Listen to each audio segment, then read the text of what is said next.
Hi, this is Matt with AppliancePartsPros.com. In this video, we're going to show you how to troubleshoot the top 4 reasons why your range oven door won't close.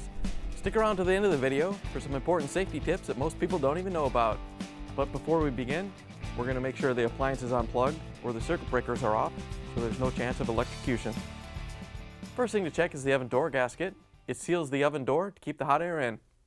Oven door gaskets are usually made out of rubber for regular ovens or high temperature fiber for self-cleaning ovens. Door gaskets are usually mounted on the inner panel of the door or on the front frame of the body. If the oven door won't close, it could be that the oven door gasket is torn or damaged in a way that's stopping the door from closing properly. Open up the door and visually inspect the gasket. If it's damaged in any way that's blocking the door from closing, it'll have to be replaced. If you need to order a part, simply go to AppliancePartsPros.com and type in your model number. Find your part on the easy-to-read diagrams and match it to the number below. Click on the part if you want to see more pictures of the item or watch its repair video. You can also scroll down to see DIY stories from customers like you, or ask a question in the Q&A section.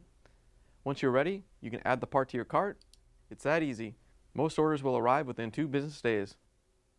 The next thing to check is the oven door hinge. It's what the door rides on when you open and close it. Oven door hinges are sold a few different ways, as complete assemblies, without the spring, or a complete hinge that's mounted in the door with a separate receiver mounted in the body of the range. The hinge assembly is located behind the side panel and the arms are attached to the door. The indoor hinge assemblies are mounted in the door itself and the arms hook into the receiver on the range body. Whichever style you have, there's one on each side of the door. If the oven door won't close, it could be that the hinge has gone bad, it could be that the spring or roller has failed, or the hinge is bent or damaged in a way that won't let the door close. For the type that's mounted on the body, you'll have to remove the side panel and the door to inspect the hinge. Check to make sure the spring is good and look over the hinge and arm. Check to make sure the roller isn't damaged and spins freely. If it has some minor bends, you may be able to straighten them out, but if the hinge is damaged too much or you can't buy the spring separately, you'll have to replace the whole thing. For the type that's mounted in the door, you'll have to take the door off.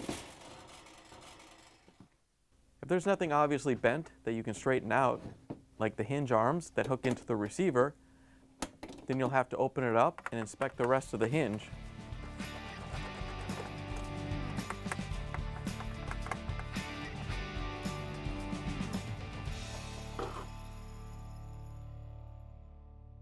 If you notice that the spring or body is damaged in any way, you'll have to replace it.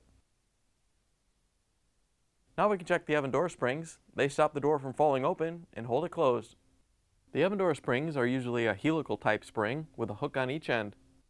There are 2 oven door springs, one on each side. They're usually mounted behind the side panels of the range.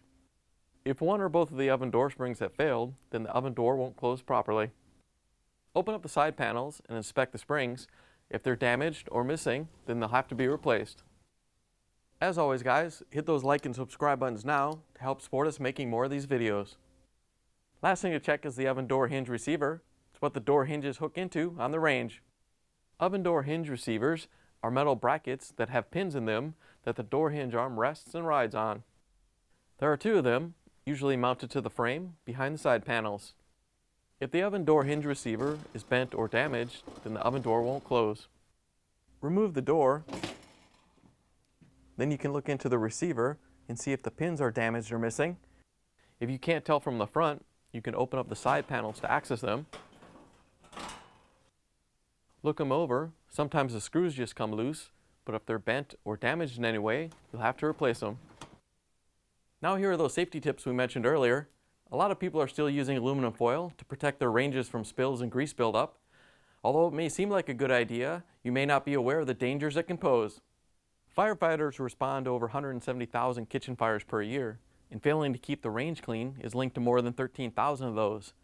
On electric cooktops, many people cover the drip pans with foil so they don't have to clean them, but this can cause moisture retention, making them rust even faster.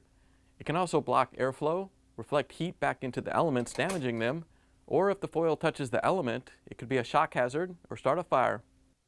On gas cooktops, wrapping the grates, burner heads, or drip pans in foil can cause heat retention, carbon monoxide poisoning, as well as starting a fire.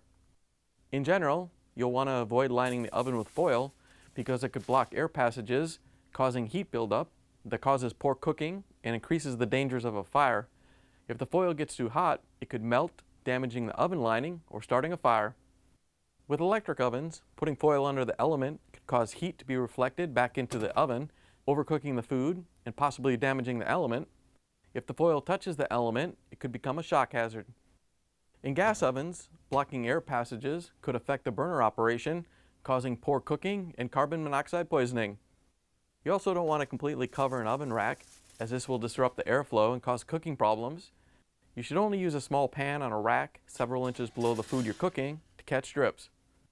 Due to these dangers, you don't want to use aluminum foil to try to keep the range clean. You should clean the oven and underneath the cooktop regularly to prevent grease buildup. So keep the foil off the range, keep it clean, and keep an eye on it while you're cooking. Once you take care of the problem, you can plug the appliance in and take it for a spin. Thanks for joining us for another troubleshooting video brought to you by AppliancePartsPros.com. Remember to hit the like and subscribe buttons now, and if you have any questions or want to share how your repair went, leave a comment down below.